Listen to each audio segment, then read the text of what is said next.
What's up, YouTube? It's your boy back again, Jody Magic Fest Keith, here with another story time. Yes, I've been doing some traveling and been making some stories. Last story you heard was of my trip to Niagara. There's a whole playlist of stories. Obviously, you come here for the stories. So, right after Niagara, I flew to London to play in the Mythic Championship. And the Mythic Championship is what was formerly known as the Pro Tour. And I know some people that get on it or some people that make it there. And they get really worried about, playing against all these pros and not really, sure of how they're going to stand up to the competition. So I'm going to tell you a little funny story about the last round. I was out of contention, but I was still playing for extra pro points about a game that I was playing. I was playing the War Prison deck. I had my opponent locked out game 2. Game 1 was pretty easy, and they're playing Valakut Through the Breach. And that involves Simian Spear Guide. We had access to deck list.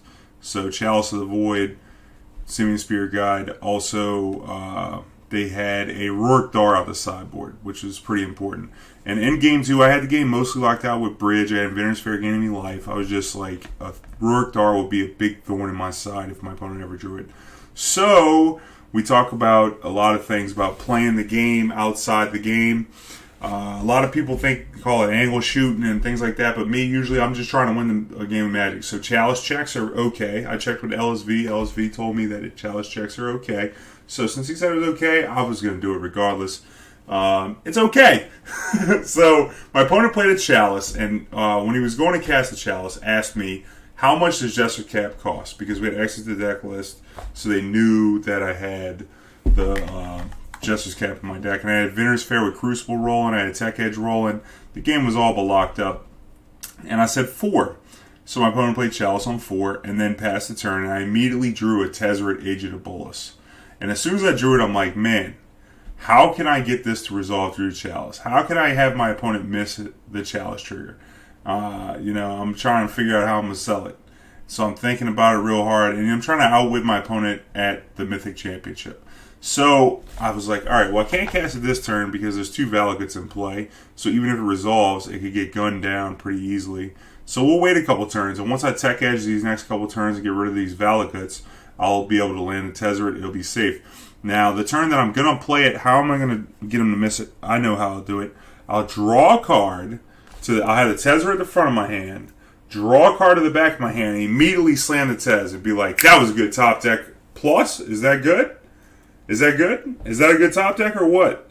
And they're like, yeah, it's a good top deck. All right, cool. Plus, that's how I was going to sell it. I was just going to wait till 3 turns later, kill the Valakuts, jam the Tez, and then the ult will be lethal in the next turn. And at this point, I'd already played a Sorcerer's Spyglass, Naming, Engineer Explosive, so I had no way to get the Chalice off the board. So really, it's a dead card. No matter what, you might as well try and cast it if you have an opportunity. And might as well try and find a spot where I think it might be able to get my opponent to miss their trigger. Some people call it cheesy, but whatever. It's the rules, it's the game, and LSV said it's cool, so why not do it? So I'm like, all right, that's the plan. So I start Tech Edging, and I Tech Edge again, and then I draw and off of a Bobble from the turn prior. So my hand is now Tezzeret, Ancient Stirrings, and Bobble. So then I play the Bobble.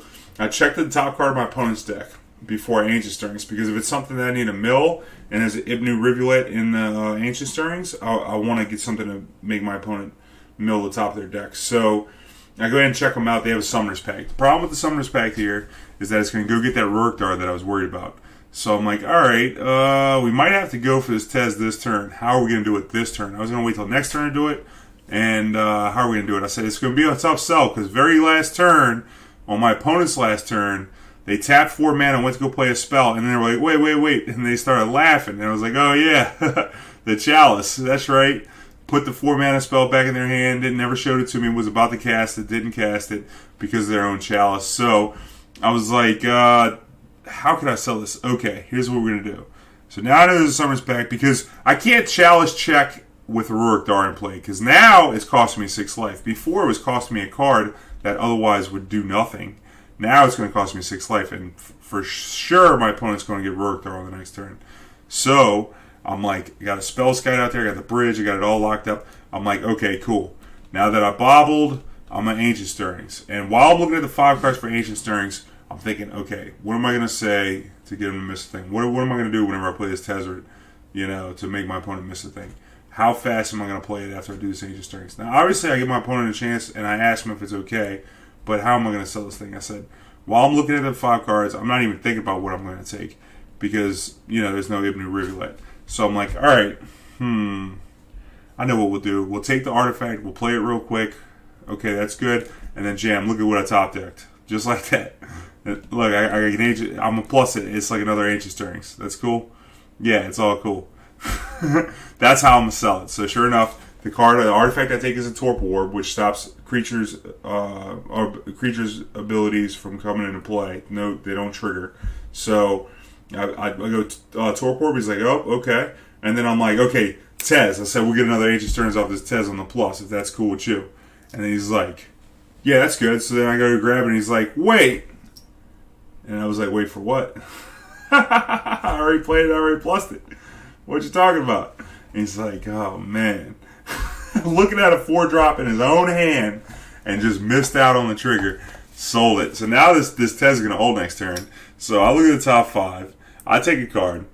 And pass the turn, draw for the bauble. My opponent draws a Summoner's Pact. And he immediately Summoner's Pacts. And I'm like, what's it going to be? Rorikdar, you're dead, regardless. When it goes and gets a Woodfall Primus, which says when it comes into play, destroy target non-creature permanent.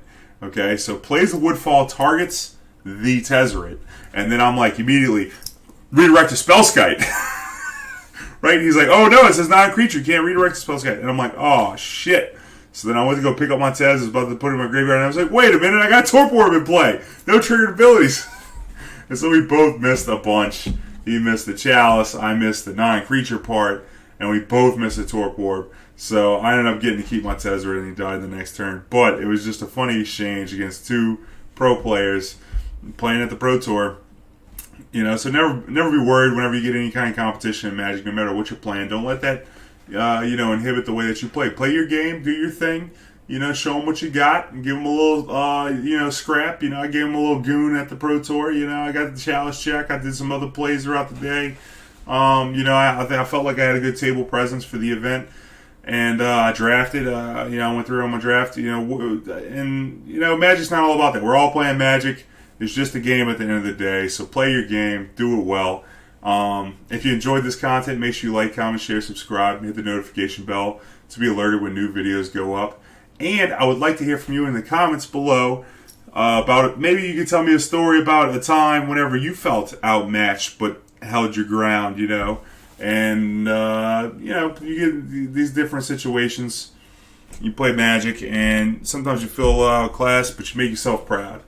Or maybe you just, bucked up. I got a story, my middle name, MFing. I got a story on YouTube about that, how I earned that from somebody who I thought I was outmatched against. So definitely love stories like that. I'd love to hear it down in the comments below. And again, make sure you like, comment, share, subscribe. And if you enjoy this content and want to see more of it, you can support the stream best through my Patreon for the sweet perks, or doing one-time PayPal donations, or getting your Goon Squad gear. All links down below. One love, good vibes. I'll catch you on the next story time. See ya.